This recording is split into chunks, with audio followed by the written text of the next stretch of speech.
At a business forum in Miami, an announcement from Washington's special envoy has reignited attention on one of the most consequential diplomatic initiatives of the past decade, the Abraham Accords. Speaking before executives and policy figures at the America Business Forum 2025, United States Special Envoy Steve Witkoff confirmed that another nation is preparing to normalize relations with Israel. The move, he said, would be formally announced in Washington within hours. I'm flying back to Washington tonight because we're going to announce tonight another country coming into the Abraham Accords, said Steve Witkoff, U.S. Special Envoy. His remarks came during an onstage discussion moderated by Fox News journalist Bret Baier, who pressed him on whether he wanted to reveal the country's name. Baier asked, "Do you want to, lift the curtain here, or I have a show at 6 o'clock tonight?" Witkoff replied, "I don't know if it's out yet." Though he declined to identify the country, Witkoff's statement signaled that a new phase of the U.S. brokered normalization framework is imminent. The Abraham Accords were first launched under then-President Donald Trump in 2020, establishing full diplomatic relations between Israel and a group of Arab and Muslim-majority states, beginning with the United Arab Emirates and Bahrain, later joined by Morocco and Sudan. The agreements marked a historic break from decades of regional isolation between Israel and its neighbors. At their core, they combined economic cooperation, technological partnerships, and security coordination underwritten by American mediation. Now, 5 years later, Witkoff's disclosure in Miami suggests that Washington is preparing to unveil the first expansion of the Accords since 2023, a development that could reshape the diplomatic map of the Middle East once again. The context of the announcement, Witkoff's statement, comes amid renewed U.S. diplomatic engagement in the Middle East following several years of regional volatility.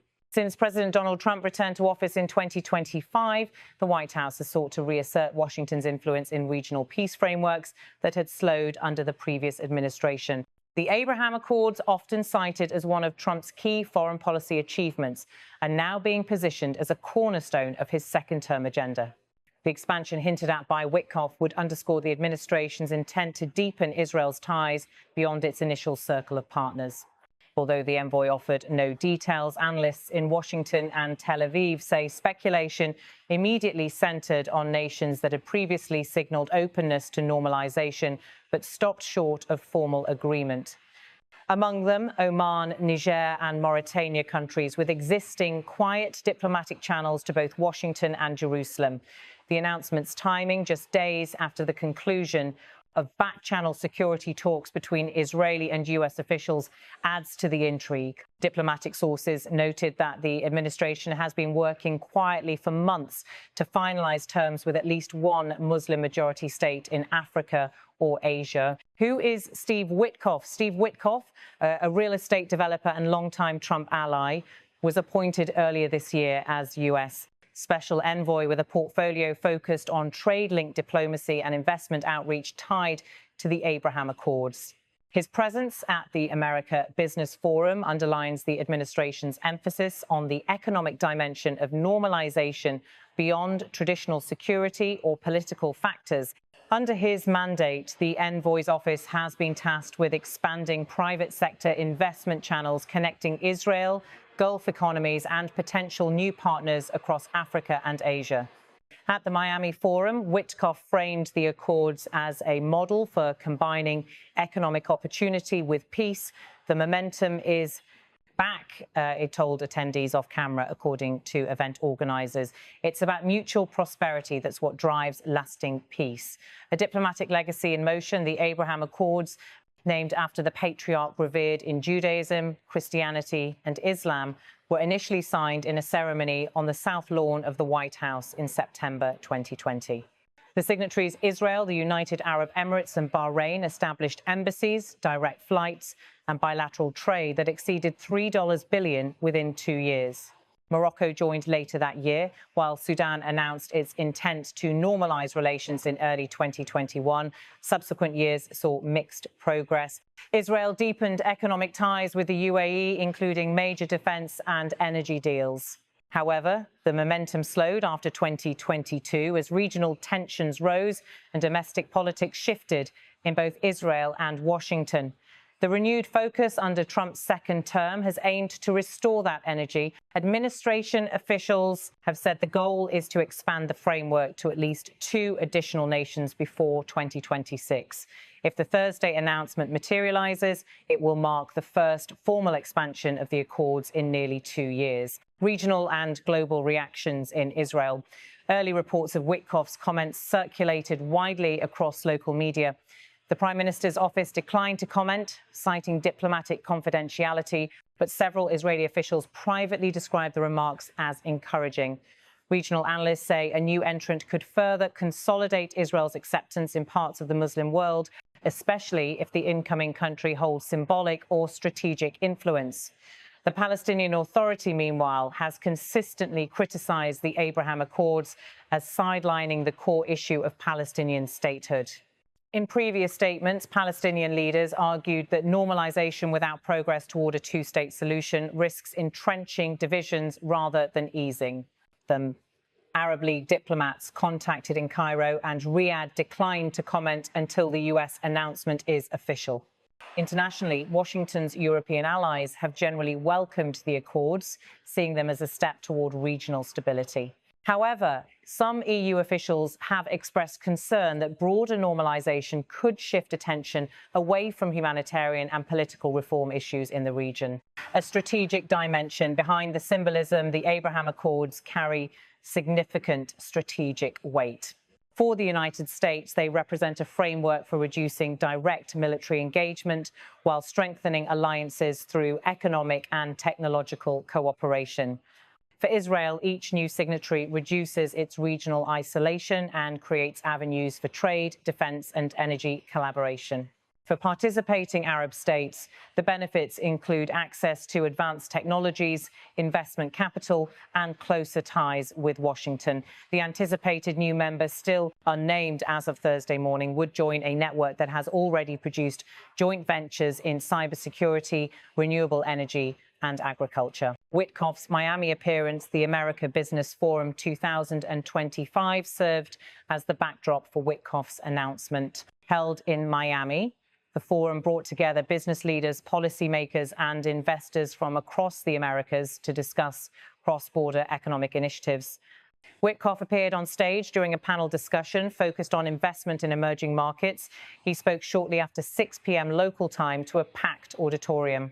Footage from the event shows him standing beside Fox News anchor Bret Baier as he made the announcement, prompting immediate attention from the media and attendees alike. I'm going back to Washington tonight because we'll be announcing that another country is joining the Abraham Accords, he repeated, confirming the timeline for the formal statement.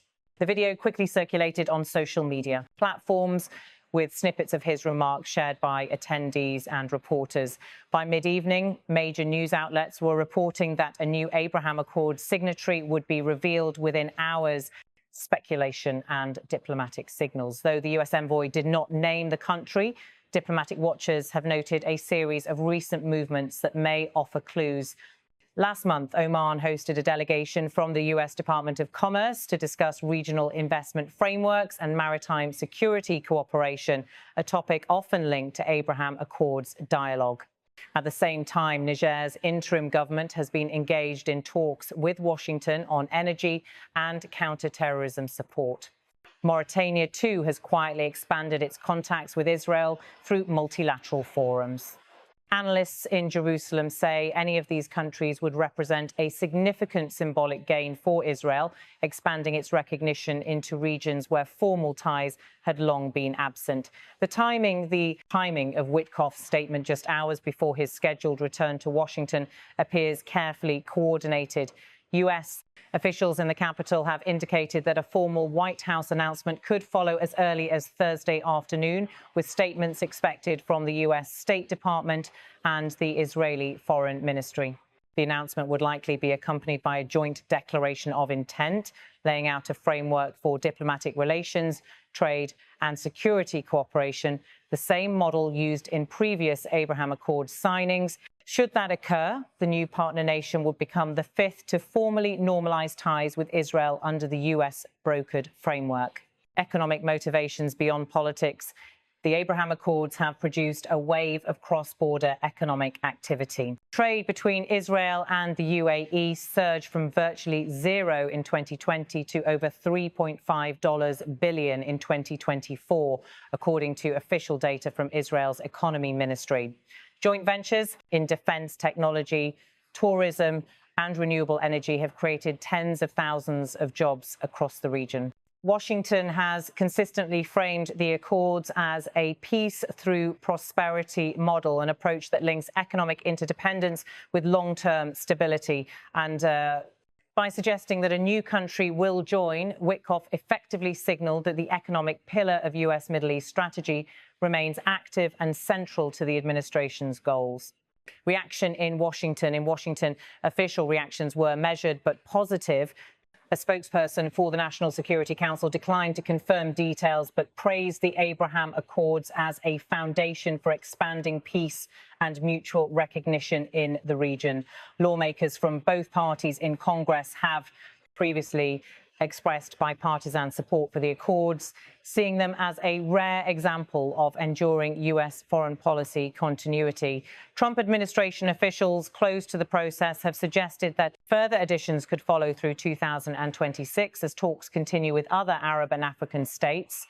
Israel's perspective for Israel: each new signatory represents a strategic win that broadens its regional reach. Since the initial agreements, Jerusalem has opened new trade offices, launched defense dialogues, and signed aviation pacts across the Gulf and North Africa. Israeli officials say the framework has helped reduce security risks and foster trust between communities once divided by decades of conflict. Prime Minister Benjamin Netanyahu, who oversaw Israel's original participation in 2020, has long described the Abraham Accords as the greatest peace achievement of our time. He has publicly urged the United States to extend the model to Asian and African partners.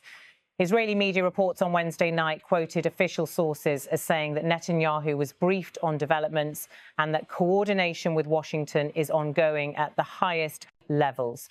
Arab states' cautious approach. Not all regional governments have embraced the framework with equal enthusiasm. Saudi Arabia, the region's largest economy and most influential power broker, has maintained that its position on formal recognition remains tied to progress on Palestinian statehood. Riyadh has nonetheless allowed indirect cooperation in aviation and defense fields since 2023, signaling a gradual warming that could one day pave the way for its own inclusion. Egypt and Jordan, both of which signed peace treaties with Israel decades ago, have supported the Abraham Accords framework, but urged that future expansions be linked to tangible progress toward justice and peace for Palestinians. The path ahead, once announced, the new accord is expected to follow a multi-stage process similar to previous agreements, a joint declaration of intent, followed by working-level talks on trade, security, and cultural exchange. Embassy openings and direct air links typically follow within months. US and Israeli officials say the focus this time will be on economic integration and joint infrastructure projects, including digital trade corridors and renewable energy networks. Washington is also expected to offer the new partner a package of investment incentives through the US International Development Finance Corporation and the Export-Import Bank.